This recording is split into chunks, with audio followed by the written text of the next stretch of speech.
नमस्कार दोस्तों, आप सभी का बहुत बहुत स्वागत है यूट्यूब के इस अनदर वीडियो में। आज का टॉपिक बहुत ही इंटरेस्टिंग है और शायद यदि आपने लास्ट तक वीडियो देख लिया तो आपको कई सारी चीज़ें और कई सारे डाउट क्लियर हो जाएंगे और समझ में आ जाएंगे। देखिए, एक चीज़ होती है मेडिकल साइंस की टर्मिनोलॉजी में सिम्टोमेटिक रिलीफ, ओके, और दूसरी चीज़ होती है क्योर।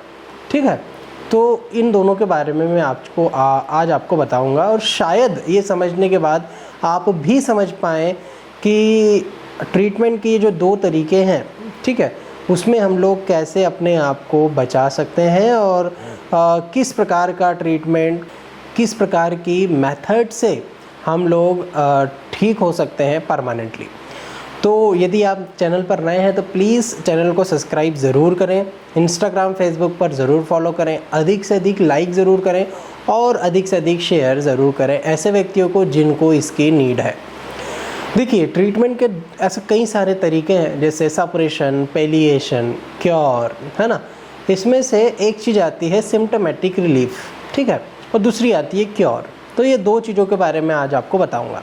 पहली चीज़ लेते हैं हम लोग सिम्टोमेटिक रिलीफ। अब सिम्टोमेटिक रिलीफ का मतलब क्या होता है कि आपने कोई दवाई खाई या कोई थेरेपी ली या आपने कुछ भी किया, चाहे वो फिज़िकली आपने कहीं पर दबाया, किसी पैर को खींचा, है ना, आपने कुछ भी किया, फिजियोथेरेपी ली या XYZ कुछ भी आपने लिया, चाहे मेडिसिन्स ली, चाहे आपने कोई थेरेपी करवाई, आपने कपिंग की, आपने पैर को खींच लिया, आपने ऑयल लगा लिया, आपने मसाज कर ली, कुछ भी कर लिया आपने, ठीक है, तो उसके बाद में आपको आराम लगा, ठीक है, उसके बाद में आपको आराम लगा, आपका दर्द ठीक हो गया और आपकी जितनी प्रॉब्लम थी उसमें काफ़ी सडनली और काफ़ी अच्छा आपको इम्प्रूवमेंट देखने को मिला।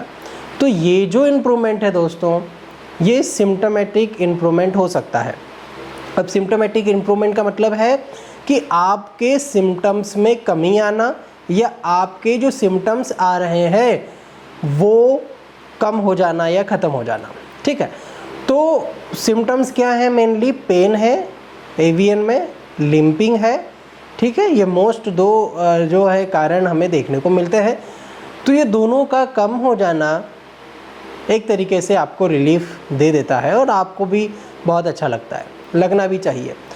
तो ये हुआ सिम्टोमेटिक रिलीफ, जिसमें आपके किसी भी प्रकार के कोई ट्रीटमेंट से दर्द में, लिम्पिंग में या जो भी आपको सिम्टम थे उसमें कमी आ रही है।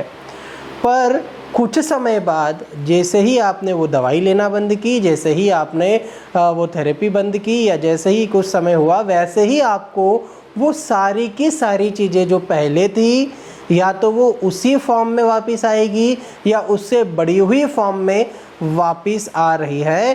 तो ये क्लियर इंडिकेशन है कि आपका ट्रीटमेंट सिम्टोमेटिक तरीके से हो रहा हो या सिम्टोमेटिक रिलीफ आपको मिल रहा हो, ठीक है।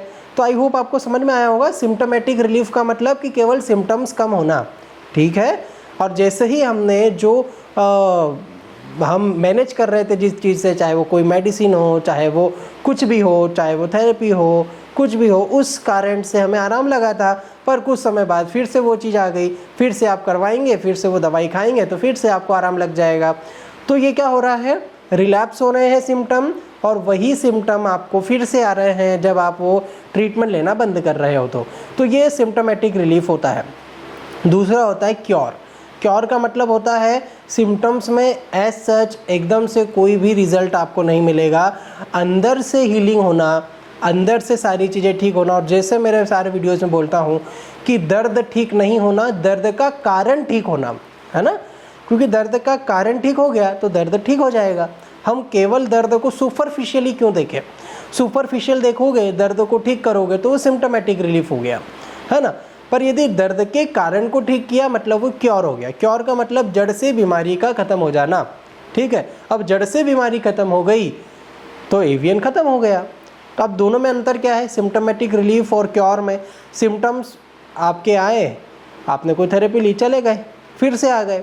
पर क्योर, आपने दवाई ली, एकदम से कोई रिज़ल्ट नहीं मिला, समय लगा, पर आपको समय के साथ में सिम्टम्स में कमी आ रही है, पहले जैसे थे उससे धीरे धीरे धीरे धीरे ही सही पर ठीक हो रहे हैं और उसके बाद में एक समय बाद पूरी तरीके से ठीक हो गए।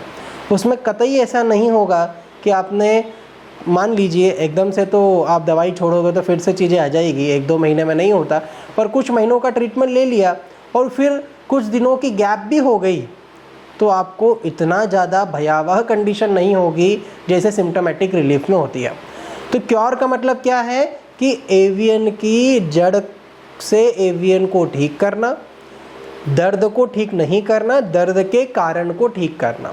ठीक है, तो ये दोनों चीज़ें हैं और अब आपको डिसाइड करना है कि आपको किस ओर जाना है। ठीक है, सिम्टोमेटिक रिलीफ भी हमें ऐसा नहीं है कि वो बहुत ख़राब है या मैं उसकी आलोचना कर रहा हूँ, वो भी हमारे लिए ज़रूरी होता है जब पेशेंट बहुत ज़्यादा दर्द में होता है, इतना ज़्यादा कि उसे ना तो फैथ हो पाता है और ऐसी चीज़ें जहाँ पर सुसाइडल टेंडेंसीज क्रिएट हो जाती है और ऐसी चीज़ें जहाँ पर बहुत सीवियर चीज़ें होती है, सीवियर पेन होता है, वहाँ पर हमें at a time symptomatic relief की ज़रूरत ज़रूर होती है और सारे डॉक्टर्स देते हैं, पर केवल कुछ समय के लिए। उसके बाद में आपको कहीं ना कहीं क्योर की ओर जाना है, एवियन को ठीक करने की ओर जाना है, तभी एवियन ठीक हो पाएगा। और इस कंडीशन को ठीक करना बहुत टफ है, इसको ठीक करने के लिए मेहनत चाहिए, पेशेंट को नहीं डॉक्टर को मेहनत चाहिए। ठीक है, दूसरी चीज़ ये है कि डॉक्टर को परिश्रम करने की आवश्यकता है, हमें हर दिन पढ़ना पड़ता है। ठीक है, वो चीज़ नहीं जो पहले पढ़ चुके हैं, वो चीज़ जो हो सकता है आने वाले पेशेंट में नए सिम्टम्स आ जाए, आने वाला पेशेंट कुछ नई चीज़ लेके आ जाए, तो हमें हर समय अपडेटेड रहना पड़ता है एज अ डॉक्टर। दूसरी चीज़ ये है कि आपकी मेडिसिन्स बहुत बड़ा रोल अदा करती है, क्योंकि क्योर होगा तो केवल और केवल मेडिसिन के कारण होगा, केवल बाहर से कुछ भी करवाने से नहीं होगा। इस बात का मेरा एक्सपीरियंस अभी तक का कहता है, क्योंकि सिम्टोमेटिक रिलीफ तो कोई भी दे देगा ना आपको, घर में मम्मी से मसाज करवा लो, गर्म सिकाई करवा लो, दर्द में आराम हो जाएगा, पर उससे हड्डी बनेगी क्या? नहीं बन पाएगी, क्योंकि हड्डी की सड़न अंदर से हुई है तो अंदरूनी दवाइयों से ही वो ठीक होगी, उसके अलावा किसी भी प्रकार की कोई भी करवा लो उससे आपको रिलीफ मिलेगा, पर जड़ से ठीक होगा इसका डाउट हमेशा बना रहेगा। ठीक है, तो internal medicine are very very very crucial to cure avian. आपको एवियन क्योर करना है तो आपको इंटरनल मेडिसिन लेना पड़ेगी, पर हाँ ये जो थेरेपीज़ हैं वो आपकी कुछ हद तक हेल्प कर सकती है सिम्टम्स को कम करने के लिए, है ना, आपके जो फैट है उसको बिल्डअप करने के लिए, आपके सेल्फ कॉन्फिडेंस को बिल्डअप करने के लिए। ठीक है, तो कहने का मोटो और लास्ट में एक कंक्लूजन यही मैं आपको देता हूँ कि सिम्टोमेटिक रिलीफ भी अच्छा है कुछ समय के लिए जब दर्द बढ़ता है, पर क्योर जब तक नहीं होगा, जब तक इंटरनल सही मेडिसिन्स आप नहीं लोगे और आपके डॉक्टर्स के गाइडेंस में सही तरीके से नहीं चलोगे, तब तक रिकवरी संदेह वाली हो सकती है। तो आई होप आपको सारी चीज़ें समझ में आई हो। यदि कोई डाउट रह गया हो या वीडियो में कोई चीज़ समझ में नहीं आई हो तो आप नीचे कमेंट कर सकते हैं, इंस्टाग्राम फेसबुक पर मुझसे क्वेश्चन कर सकते हैं, या फिर आप हमसे प्रॉपर ट्रीटमेंट लेना चाहते हैं तो आप मुझे व्हाट्सअप कर सकते हैं। व्हाट्सअप के नंबर पर आपको सिंपली आपकी सारी रिपोर्ट्स भेजना रहेगी। आई होप आपको अच्छा लगा हो। मिलता हूँ मैं आपसे नेक्स्ट वीडियो में, तब तक अपना ध्यान रखिए। नमस्कार।